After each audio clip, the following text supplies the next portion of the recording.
Message de Rika Blanco de la Plateau. Je ne rigole pas. C'est le frère. Il s'insurge que Messi ne soit pas dans la liste des 30. L'Argentin a gagné la Copa América.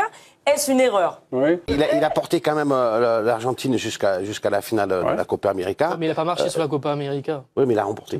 Il a remporté. Mais ah oui, mais alors toi, il n'a pas marché avec Messi. C'est marrant parce que ce qui vaut pas pour Messi, qui vaut pas pour Vinicius, vaut pour. Mais le problème, c'est qu'il y a que ça.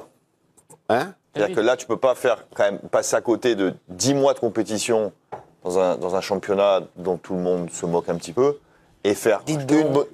Quoi? La MLS, moi je vois pas trop de matchs, je sais pas toi, Karinette. C'est un championnat magnifique. Voilà. Donc tu as 10 mois où il se passe rien et effectivement 3 semaines de compète majeure où tu portes un peu ton équipe. Je pense que ça, pour le coup, pour la rétine, ça suffira pas. Imaginons 29 noms plus Messi. Paf, dans les 30. Un scandale. Messi, non, pas ça. Messi, il a gagné 8 fois.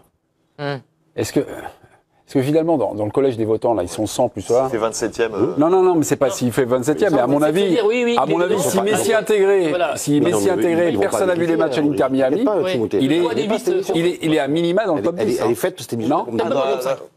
Il est à minima dans le top 10, non? Non. Ce qui a été le gros problème avec Messi pendant pas mal d'années, notamment quand le Ballon d'Or était avec la FIFA, ou peut-être que sur les 8 trophées, on peut dire qu'il y en a peut-être un ou deux. Oui. Peut-être que sur certaines années, il n'aurait pas dû l'avoir. Mais 2010. En tout cas, sur des votes, parce que c'était Messi, ou parce que d'ailleurs aussi c'était Cristiano Ronaldo, et qu'il y avait tous les votes qui allaient sur ces noms-là, un peu par réflexe, et par, j'allais dire, pas pour voter pour une icône, mais en tout cas, une admiration sans borne. La régie n'a pas vérifié, mais Messi, qui a été nullissime à la Copa América, les qualifie quand même pour la finale en marquant contre le Canada. But contre le Canada. C'est pas le meilleur Argentin. Comme dirait mon ami Georges Euro, ici présent, la Copa América, ça ne compte pas pour Vinicius. La Copa América, c'est pas Messi. But contre le Canada, l'immense Canada, en demi-finale. Ça vient de me revenir. Jonathan David qui nous regarde. Journée importante dans la course au Ballon d'Or France Football. Les 30 finalistes ont été voilés. C'est historique. Messi, 8 victoires au Ballon d'Or. Cristiano, 5 victoires, ça fait 13 Ballons d'Or France Football à eux deux, sont déjà hors course, ils ne sont pas parmi les 30 finalistes. Que l'Argentin et le Portugais soient absents des 30 finalistes, il faut remonter à l'année 2003, soit donc 21 ans, pour trouver l'absence de ces deux génies parmi donc les nommés. Un Ballon d'Or France Football sans Messi et sans Cristiano, est-ce que ça vous rend nostalgique? Vous, c'est, on va dire, l'exact inverse, le fait qu'il ne soit pas là, on passe à autre chose. C'est à peu près ça. Oui, c'est-à-dire que je suis pas nostalgique, je suis plutôt soulagé. Soulagé, pardon. Je suis soulagé parce qu'en fait, moi, j'ai adoré cette dualité. J'ai adoré les voir effectivement se piquer l'un l'autre, comme tu le disais, les réponses de l'un à l'autre. Puis après, sur la fin, j'ai eu l'impression que cette confiture, on l'étalait sur une tartine trop longue, que ça durait un petit peu et que elle avait perdu de sa saveur et de sa superbe. Il y a effectivement des Ballons d'Or dont je ne suis pas certain que Messi le méritait nécessairement, ou en tout cas au regard de sa saison. Moi, j'ai envie de passer à autre chose. La dualité, je trouve ça génial dans un sport individuel comme le tennis, que ce soit Sampras, Agassi ou Nadal, Federer. Mais le football est un sport collectif et je trouve que leur rivalité a parfois fait passer l'idée collective du football au second plan parce qu'on voulait à tout prix savoir qui allait être Ballon d'Or et on ne se posait pas la question de ce qui se passait derrière et de comment jouer leur équipe. C'est le plus grand duel de l'histoire du foot, non? Même si c'est un sport collectif, mais c'est trop tôt pour le dire. C'est plus, pour l'instant, les Cruyff Beckenbauer, j'ai plus, il y a quelques matchs, les Maradona Platini, il y a quelques matchs. Durée, qualité, c'est il n'y a pas la durée. Il n'y a pas la durée. Il y a eu des moments très forts, mais il n'y a pas eu la durée.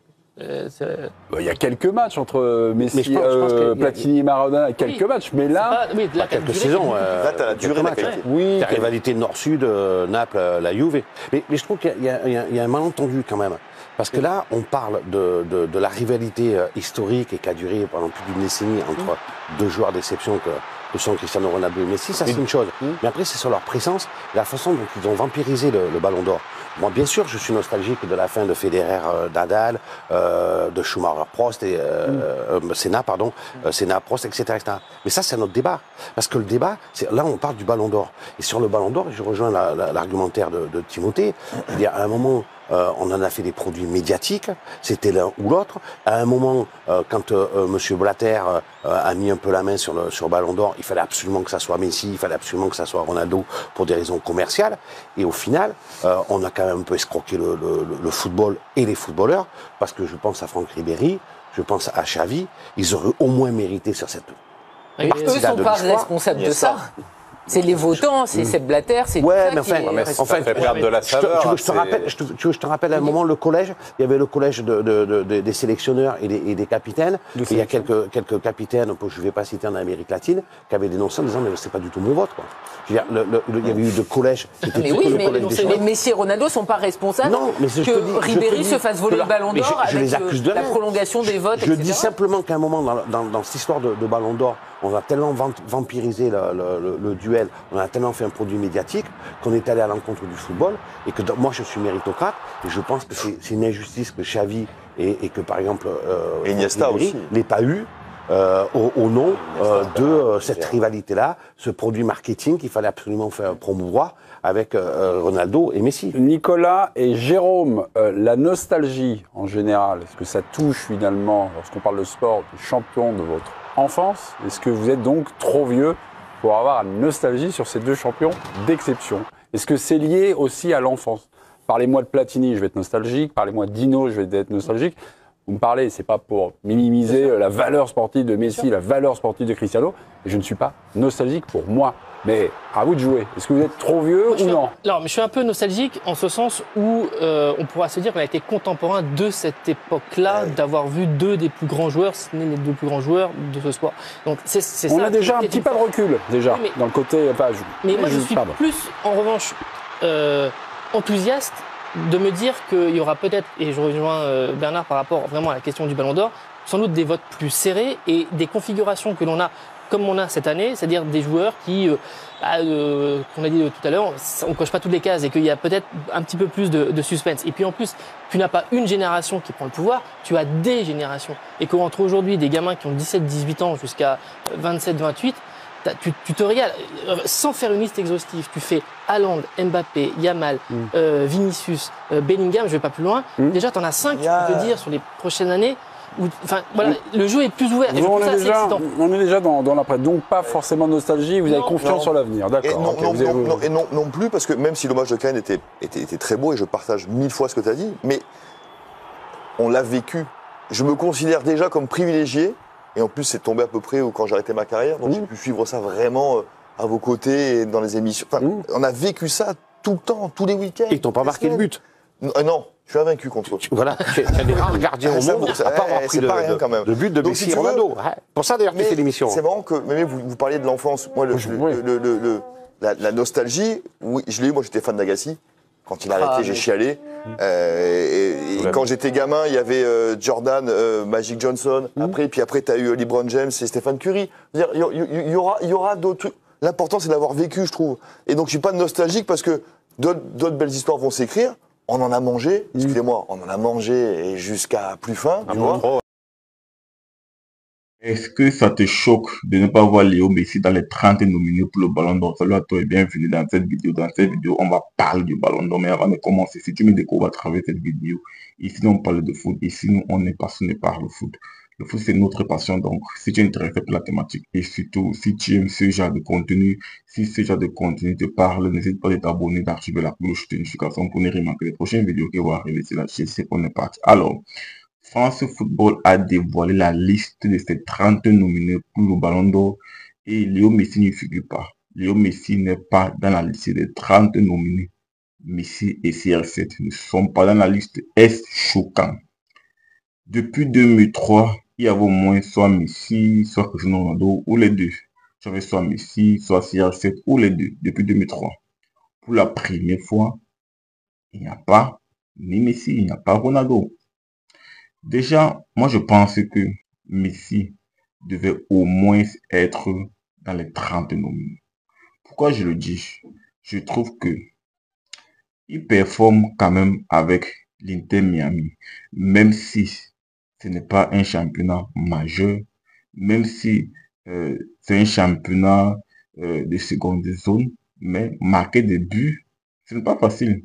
Même si tu joues le championnat du quartier, marquer des buts n'a jamais été chose facile. Donc, il performe avec son club d'Inter Miami et de surcroît, il a remporté la Copa América avec son pays.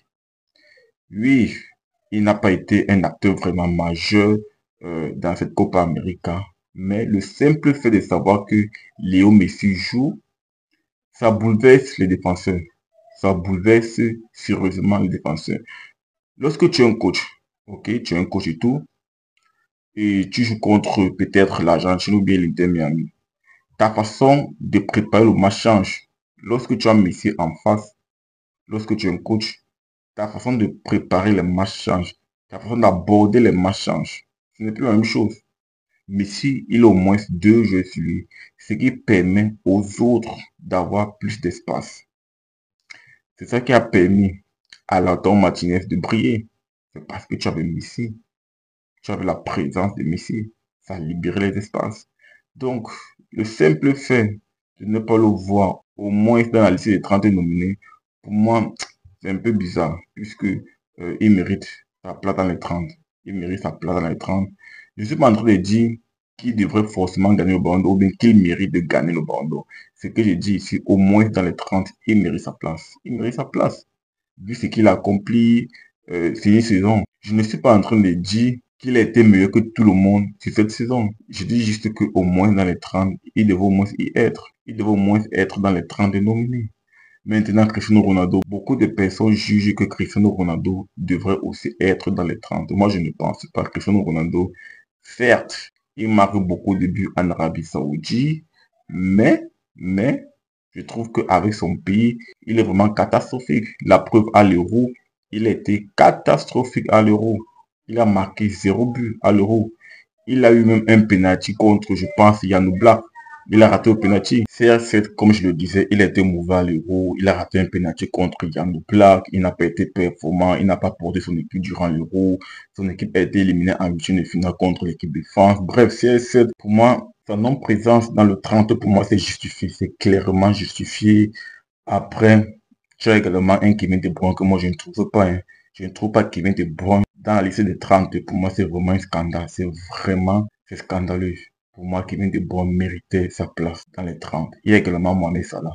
Salah, je trouve que le fait de ne pas voir Mohamed Salah, ça fait un peu tâche. Moi, j'estime que il avait clairement sa place dans cette liste des 30, clairement.